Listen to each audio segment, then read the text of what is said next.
പ്രതി ഹിരൺദാസ് 30 വയസ്സുള്ള ആളാണ്. അദ്ദേഹത്തിൻ്റെ വീട് മുളങ്ങുന്നത്തുകാവ്. അദ്ദേഹത്തിൻ്റെ അമ്മ ശ്രീലങ്കൻ വംശജയാണ്. അപ്പോൾ ആ ഒരു കണക്ഷൻ നമ്മുടെ ഈ കേസിലൊരു റിലേഷൻ വരുന്നുണ്ട്. ശ്രീലങ്കയിൽ നിന്ന് ഫ്രാൻസ് ഓർ UK പൗരത്വമുള്ള ആൾക്കാരാണ് ഈ രഞ്ജിത്ത് എന്ന് പറയുന്ന ആളെന്നാണ് പുള്ളി തന്നെ പറയുന്നത്. അപ്പോൾ അതിൻ്റെ അഡ്രസ്സ് ട്രേസ് ചെയ്യാം. ഇൻസ്റ്റാഗ്രാമിലൊക്കെ ഒരു ഫോളോ ചെയ്യുന്ന ബന്ധമുണ്ട്. അപ്പോൾ അത് ട്രേസ് ചെയ്യാമെന്നുള്ളൊരു ഇൻഫർമേഷൻ തൽക്കാലം ഇപ്പോൾ നമുക്ക് ഈ ചോദ്യം ചെയ്യൽ കിട്ടിയിട്ടുണ്ട്. അദ്ദേഹം ചോദ്യം ചെയ്യലുമായിട്ട് നല്ല രീതിയിൽ സഹകരിക്കുന്നുണ്ട്. പിന്നെ ഇപ്പം നമ്മൾ നിലവിൽ അദ്ദേഹത്തെ കോടതിയിലേക്ക് കൊണ്ടുപോവാണ്. അതിന് മുമ്പ് മെഡിക്കൽ എടുക്കണം. നല്ല രീതിയിൽ സഹകരിക്കുന്നുണ്ട്. ശ്രീലങ്കൻ പൗരനല്ല അദ്ദേഹം. ഈ ശ്രീലങ്കയിൽ നിന്ന് മറ്റ് രാജ്യങ്ങളിലേക്ക് പോയ വളരെയധികം ആൾക്കാരുണ്ടല്ലോ ഇന്ത്യയിൽ തന്നെ. ഇദ്ദേഹത്തിൻ്റെ അമ്മയും ശ്രീലങ്കൻ ഈ നമ്മുടെ ഹിരൺദാസിൻ്റെ അമ്മ ശ്രീലങ്കൻ വംശജയാണ്. അപ്പോൾ അത് ഓൾട്രേഷൻ വരുത്തിയിട്ടുണ്ട്. അപ്പോൾ അത് നമുക്കിപ്പോൾ അതും അന്വേഷണത്തിൻ്റെ ഭാഗമായിട്ട് തൃശ്ശൂരുള്ള ഒരു സ്ഥലമാണ്, വിയ്യൂരിനടുത്തൊരു സ്ഥലത്താണ് ഒരു ജ്വല്ലറിയിലാണ് ചെയ്തിരിക്കുന്നത്. അപ്പോൾ അവിടെ ഇതിൻ്റെ അന്വേഷണത്തിൻ്റെ ഭാഗമായിട്ട് ഞങ്ങൾ കൊണ്ടുപോകുന്നുണ്ട്. ഇദ്ദേഹത്തിന് മദ്രാസിൽ ഒരു ഗാനമേള, ഇവരുടെ ഈ റാപ്പ് പരിപാടി അതിൽ ഇടയ്ക്ക് ഒരു ആരാധകൻ കൊടുത്തതാണ്. അപ്പോൾ അവർ അയാൾ കൂടെ വേറെ കുറച്ച് പേരുണ്ടായിരുന്നു. അതിൽ തന്നെ UK ഫ്രാൻസ് പൗരത്വമുള്ളവരാണ്. ഇവരുടെ ഈ ശ്രീലങ്കൻ നിന്ന് ഇവർ സംസാരത്തിൻ്റെ ഭാഷയിൽ നിന്ന് കൂടുതൽ ഡീറ്റെയിൽ ആയിട്ട് സംസാരിച്ചപ്പോൾ ഫ്രാൻസ് ഓർ UK പൗരന്മാരാണ്. ബട്ട് ശ്രീലങ്കയിൽ നിന്ന് അങ്ങോട്ട് മൈഗ്രേറ്റ് ചെയ്തവരാണ്. അതിലാണ് അവർ കുറച്ച് പേര് 3-4 പേരുണ്ടായിരുന്നു. അപ്പോൾ അദ്ദേഹത്തിന് അത് ഡയറക്റ്റ് അവരുമായിട്ട് ബന്ധം അങ്ങനെ ഡയറക്റ്റ് എന്നുള്ള ബന്ധമില്ല, ജസ്റ്റ് അന്നുള്ള ബന്ധമുണ്ട്. പക്ഷേ അദ്ദേഹത്തിന് ഇൻസ്റ്റഗ്രാമിൽ ബന്ധമുണ്ടെന്നാണ് പുള്ളി ആദ്യത്തെ ഇതിൽ പറഞ്ഞിരിക്കുന്നത്. വകുപ്പ് ജസ്റ്റ് ഹണ്ടിങ് ആണ് ഇമ്പോർട്ടൻറ്റ് വകുപ്പ്.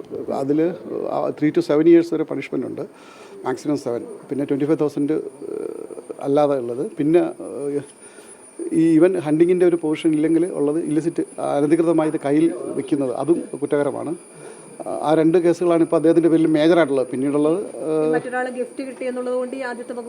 ഗിഫ്റ്റ് എന്ന് പറയുന്ന അറിഞ്ഞോ അറിയാതെ വൈൽഡ് ലൈഫ് ആർട്ടിക്കിൾസ് ഒന്നും കൈവശം വെക്കാനായിട്ട് നിയമപരമായി അനുവദിക്കുന്നില്ല. അറിയാതെ പോലും അത് ചെയ്യാൻ പാടില്ല. അതാണ് ആ കുറ്റത്തിൻ്റെ ആ ഡെൻസിറ്റി അവിടെയാണ് വരുന്നത്. വേട്ടയാട് ഇയാൾക്ക് കൊടുത്തിരിക്കുന്ന ആൾ എങ്ങനെ കിട്ടിയെന്നുള്ളൊരു പ്രൊവിഷൻ നമുക്ക് അറിയാൻ പറ്റുന്നില്ല. അത് ഫർദർ ഇൻവെസ്റ്റിഗേഷനിൽ വേട്ടയിൽ ഇയാൾക്ക് ബന്ധമില്ലെങ്കിൽ ഇയാളെ വേട്ട എന്നുള്ള പ്രശ്നം ഒഴിവാക്കി രഞ്ജിത്ത് എന്ന് പറയുന്ന ആളാണ്. അതിൻ്റെ ശരിക്കും അന്വേഷണം നടന്നുകൊണ്ടിരിക്കുമ്പോഴത്തേക്കും നമുക്ക് അതിൻ്റെ ഇടയിൽ ആ സ്റ്റേജ് നിലവിൽ ഹണ്ടിങ്ങിൻ്റെ പ്രശ്നമുണ്ട്.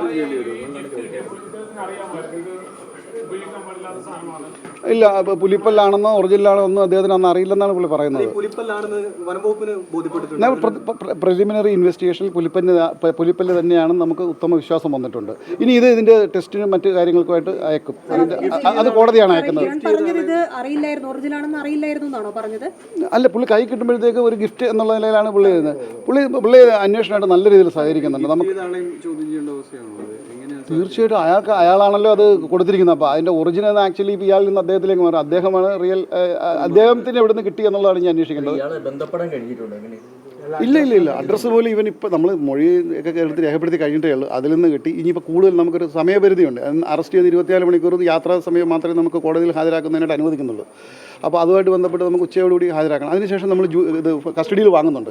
കസ്റ്റഡിയിൽ വാങ്ങി 2 ദിവസം നമ്മൾ ഇൻവെസ്റ്റിഗേഷൻ്റെ ഇപ്പോൾ തന്നെ കൊടുത്തിട്ട് റെഡിയാക്കി കഴിഞ്ഞു. അത് കൊടുത്തിട്ട് നമ്മൾ ഏറ്റുവാങ്ങിയിട്ട് ഇന്നും നാളെയും തൃശ്ശൂർ ഇയാളുടെ റൂമിൽ ഇനി ഫർദർ എന്തെങ്കിലും വൈൽഡ് ലൈഫ് ആർട്ടിക്കിൾസ് ഉണ്ടോ എന്ന് പരിശോധിക്കണം.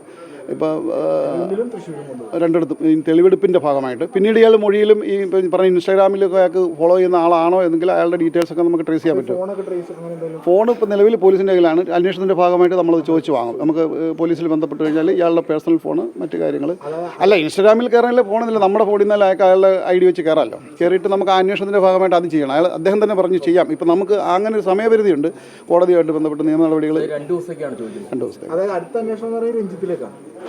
ഇത് ഇല്ല, ഇദ്ദേഹത്തെ ഇനി ഇപ്പം ചോദ്യം ചെയ്ത് രഞ്ജിത്ത് അല്ലാതെ വേറെ ഇപ്പോൾ ആദ്യത്തെ ഒരു ഇതിൽ പുള്ളി കുറച്ച് ടെൻഷനിലൊക്കെ. പക്ഷെ അന്ന് കുറേ അധികം സംസാരിച്ചിരുന്നു. ഈ 2024 ജൂൺ ജൂലൈ മാസങ്ങളിലാണ് ആ പ്രോഗ്രാം നടന്നത് മദ്രാസിൽ. അപ്പോൾ അതുമായിട്ട് ബന്ധപ്പെട്ട് ഇവർ കുറച്ച് നേരം സംസാരിച്ചിരുന്നു. അപ്പോൾ ആ ഒരു സ്ലാങ്ങിൽ നിന്നാണ് ശ്രീലങ്കനാണ്. അപ്പോൾ കൂടുതൽ പരിചയപ്പെട്ടപ്പോൾ ഇദ്ദേഹത്തിൻ്റെ ഐഡൻറ്റിഫൈ അറിയണം. അവർ പറഞ്ഞത് അത് കുറച്ച് പേരുണ്ടായിരുന്നു, ആരൊക്കെ UK, ആരൊക്കെ ഫ്രാൻസ്, എല്ലാം ശ്രീലങ്കയിൽ നിന്നും അങ്ങോട്ട് പൗരത്വം എടുത്തവരാണ്. അപ്പോൾ ഇവരൊരു കോമൺ കണക്ട് ചെയ്യുന്ന ഫാക്ടറി അമ്മ അല്ലെങ്കിൽ ഇവരൊക്കെ ആ ഒരു ഇത് വരുന്നുണ്ട്. അപ്പോൾ അതൊക്കെ നമ്മൾ ട്രേസ് ചെയ്യേണ്ടതാണ്, കണ്ടെത്തണം, പരിശോധിക്കാൻ അന്വേഷണം നടത്തും. ഇപ്പം അദ്ദേഹം അങ്ങനെയാണ് പറയുന്നത്. അദ്ദേഹത്തിന് മുൻകൂട്ടി അറിയാമോ എന്നുള്ളത് ഈ ഫർദർ ഇൻവെസ്റ്റിഗേഷനിൽ അറിയാൻ പറ്റുള്ളൂ.